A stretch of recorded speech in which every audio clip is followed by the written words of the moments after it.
يؤتي الحكمة من يشاء আসসালামু আলাইকুম রহমতুল্লাহ নাহমাদুহু ওয়া নুসাল্লি আলা রাসূলিহিল কারীম আম্মা বাদ। আজকে আমরা আলোচনা করব সাহাবায়ে কেরামের পরিচয় এবং সাহাবা সাব্যস্ত হওয়ার পদ্ধতি নিয়ে আমরা আলোচনা করব। প্রথমে আমরা সাহাবীর তারিফ অর্থাৎ সাহাবীর পরিচয় কি সেই সম্পর্কে আমরা জেনে নেব। তারিফ সাহাবী বা সাহাবীর পরিচয় হলো আল্লামা জওহারি ওনার ওফাত 398 হিজরিতে। সাহাবী শব্দের আবিধানিক ব্যাখ্যা করতে গিয়ে তিনি বলেন সাহিবাহু ইয়াসহাবুহু সুহবাতান বিজম্মিন, অর্থাৎ সুহবাতান যেটা রয়েছে এটা পেশ সহকারে অথবা ফাতা সহকারে সহাবাতান, আর সাহেবের জমা হলো সাহবুন সুহবাতুন, সদের মধ্যে জবর দিয়ে এবং সদের মধ্যে পেশ দিয়ে। অনুরূপভাবে সিহাবুনও বলা হয়, যেমনিভাবে জাইনুনের জমা জিয়াউন বলা হয় তেমনিভাবে সাহিবুনের জমা সিহাবুনও বলা হয়। আর সাহাবাতু সদের মধ্যে ফাতা দিয়ে এর অর্থ হলো আসহাব। আর আসলে সাহাবাতু যে শব্দটি রয়েছে সেটা হলো মূল মাসদার, আর এর জমা হলো আসহাব, আরেকটি জমা হলো আসাহিব। খতিবে বাগদাদি ওনার ওফাত 463 হিজরিতে। তিনি নিজ সনদে আবু বকর মুহাম্মদ ইবনে তাইয়িব বাকিল্লানি থেকে বর্ণনা করেন। আবু বকর মুহাম্মদ ইবনে বাকিল্লানি যে ওনার ওফাত 403 হিজরিতে, তিনি বলেন আহলে লুগাদের নিকট এই বিষয়ে কোনো ইখতিলাফ নেই যে সাহাবী যে শব্দটি রয়েছে সেই শব্দটি মুশতাক হয়েছে সহবত থেকে, এবং এই সহবতটা নির্দিষ্ট কোনো সময়ের সাথে খাস নয়, বরং অল্প হোক বেশি হোক, যে কার সাথে কেউ যদি অল্প একটি সময় কাটায় তার সাথে থাকে তাহলেই তাকে সাহাবী বলা যায়। যেমন বলা হয় সাহিবতু ফুলানান হাউলান ওয়া দাহরান ওয়া সানাতান ওয়া শাহরান ওয়া ইয়াওমান ওয়া সাআতান, যে আমি অমুকের সাথে 1 বছর 1 যুগ, আবার 1 বছর 1 মাস 1 দিন কিছু সময় সহবত অর্জন করেছে। সবগুলোর ক্ষেত্রে সাহিবতু মাসদার থেকে শব্দটা ব্যবহার করা যায়।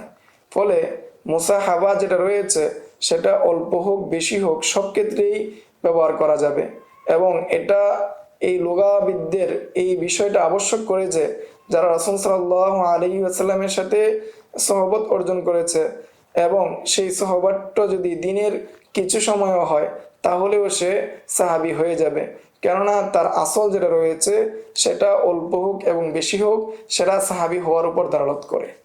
এতটা সত্ত্বেও অরূপের মধ্যে সাহাবী শব্দটিকে একমাত্র ব্যবহার করা হয় যাদের সহবত দীর্ঘ সময় ছিল, যার সাথে দীর্ঘ সময় সাক্ষাৎ রয়েছে এবং তার সাথে সাক্ষাৎ বিলম্বে হলেও মাঝে মাঝে সাক্ষাৎ হয় এবং তার সাথে দীর্ঘ একটি সময় চলেছে, তাকেই সাহাবী হিসেবে গণ্য করা হয়। আর যে মাত্র কারোর সাথে কিছু সময় কাটিয়েছে বা কারোর সাথে কিছু সময় হেঁটেছে, তার থেকে কোনো একটি কথা শুনেছে, হাদিস একটি শুনেছে, তাকে সাহাবী হিসেবে গণ্য করা হয় না। ফলে এখানে আবশ্যক হয়ে যায় যে এই ব্যবহারটা অরূপের যে ব্যবহার রয়েছে সেই ব্যবহার উপর নেওয়া হবে না, বরং ব্যবহারটা নেওয়া হবে যে আহলে লুগা যারা রয়েছেন তাদের কথার উপর। খতিবে বাগদাদি নিজ সনদে আহমদ ইবনে হাম্বল থেকে বর্ণনা করেন যে তিনি আল কিফায়া কিতাবের 100 নম্বর পৃষ্ঠায় বাবুল কওলি ফি মানা ওয়াসফিস সাহাবী আন্নাহু সাহাবিয়্যুন, এই বাবের মধ্যে বা এই অনুচ্ছেদের মধ্যে বলেন কুল্লু মান সাহিবা রাসূলুল্লাহ সাল্লাল্লাহু আলাইহি ওয়াসাল্লাম সানাতান আও শাহরান আও ইয়াওমান আও সাআতান আও রাওয়াহু ফাহুয়া মিন আসহাবিহি, যে ব্যক্তি রাসূল সাল্লাল্লাহু আলাইহি ওয়াসাল্লামের সাথে 1 বছর 1 মাস 1 দিন কিছু সময় অথবা রাসূলকে দেখেছেন সে রাসূল সাল্লাল্লাহু আলাইহি ওয়াসাল্লামের সাহাবীর অন্তর্ভুক্ত হবে এবং তার জন্য সাহাবত হিসেবে বিবেচিত হবে যতটুকু সময় সে রাসূলের সাথে কাটিয়েছে।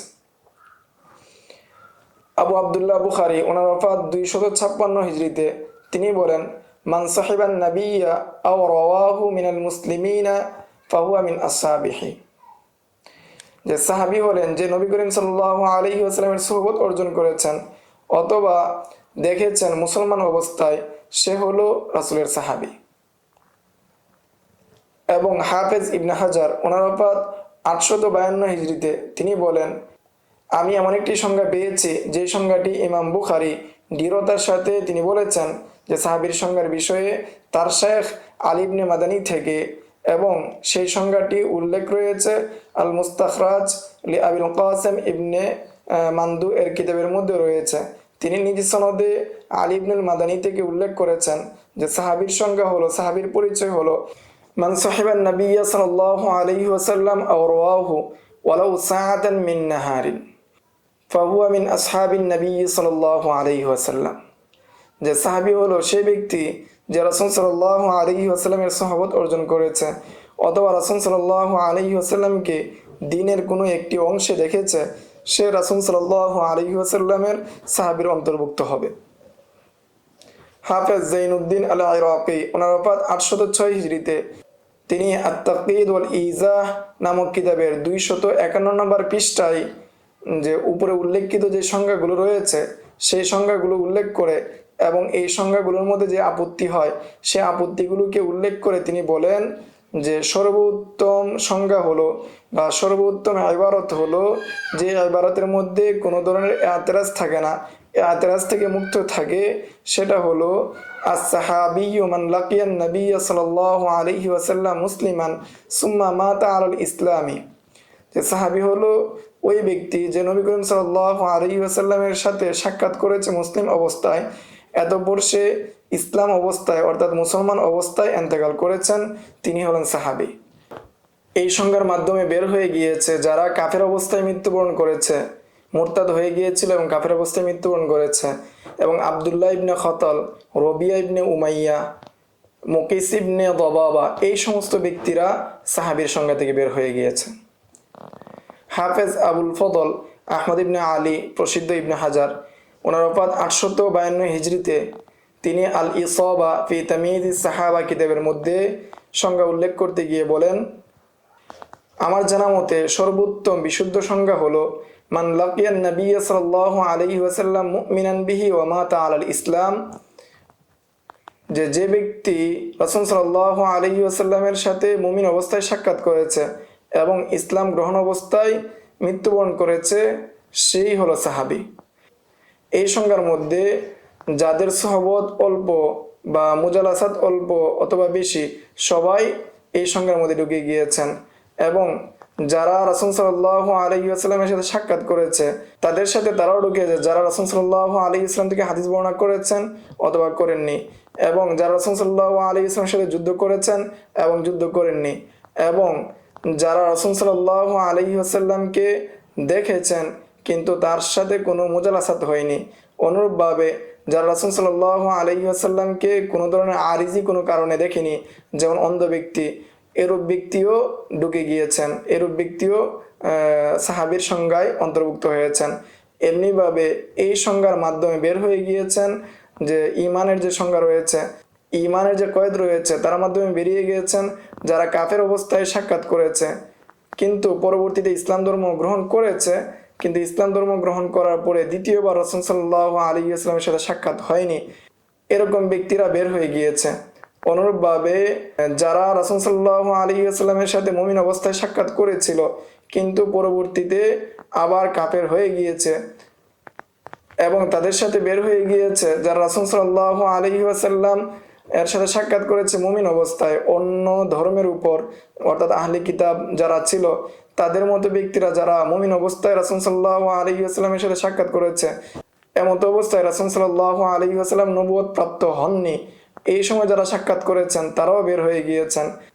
এবং এই সংখ্যার মধ্যে মাতা আলাল ইসলাম যে রয়েছে, এই কয়েদের মধ্যে বের হয়ে গিয়েছে যারা রাসূল সাল্লাল্লাহু আলাইহি ওয়াসাল্লামের সাথে সাক্ষাৎ করেছিল মুমিন অবস্থায় কিন্তু তারা মুরতাদ হয়ে মৃত্যুবরণ করেছে রিদ্দত অবস্থায় অর্থাৎ মুরতাদ অবস্থায়, যেমন আব্দুল্লাহ ইবনে জাহাশ এবং আব্দুল্লাহ ইবনে খতল, তারা বের হয়ে গিয়েছে।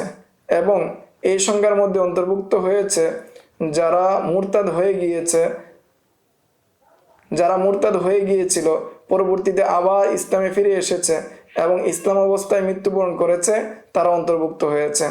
চাই তারা দ্বিতীয়বার ইসলাম গ্রহণের পরে রাসূল সাল্লাল্লাহু আলাইহি ওয়াসাল্লামের সাথে সাক্ষাৎ করুক অথবা না করুক, এটাই নির্ভরযোগ্য এবং সহিহ অভিমত। কেননা যদিও তারা মুরতাদ হয়ে গিয়েছিল এবং ইসলামে ফিরে এসেছে, দ্বিতীয়বার রাসূল সাল্লাল্লাহু আলাইহি ওয়াসাল্লামকে দেখেনি, তারপরেও তারা সাহাবী হিসেবে গণ্য হবে, এটাই বিশুদ্ধ অভিমত। কেননা মুহাদ্দিসগণ তাদের হাদিসকে সহিহ যে কিতাবগুলো রয়েছে, সহিহ হাদিসের যে কিতাবগুলো রয়েছে, সেই হাদিসের কিতাবগুলোর মধ্যে সেই সমস্ত সাহাবীর হাদিসকে অন্তর্ভুক্ত করেছেন। তাদের মধ্যে হলেন আশআস ইবনে কায়েস, তাকে সাহাবার মধ্যে অন্তর্ভুক্ত করা হয়েছে এবং তার থেকে সিহার মধ্যে হাদিস তাখরিজ করা হয়েছে। এই ছিল সাহাবী পরিচয়ের আবিধানিক এবং পারিভাষিক সংজ্ঞা। আগামী দর্সে আমরা কিভাবে সাহাবী সাব্যস্ত হয় সেই সম্পর্কে আমরা জানবো। আসসালামু আলাইকুম ওয়া রাহমাতুল্লাহ। ومن يؤت الحكمة فقد أوتي خيرا كثيرا وما يذكر إلا أولو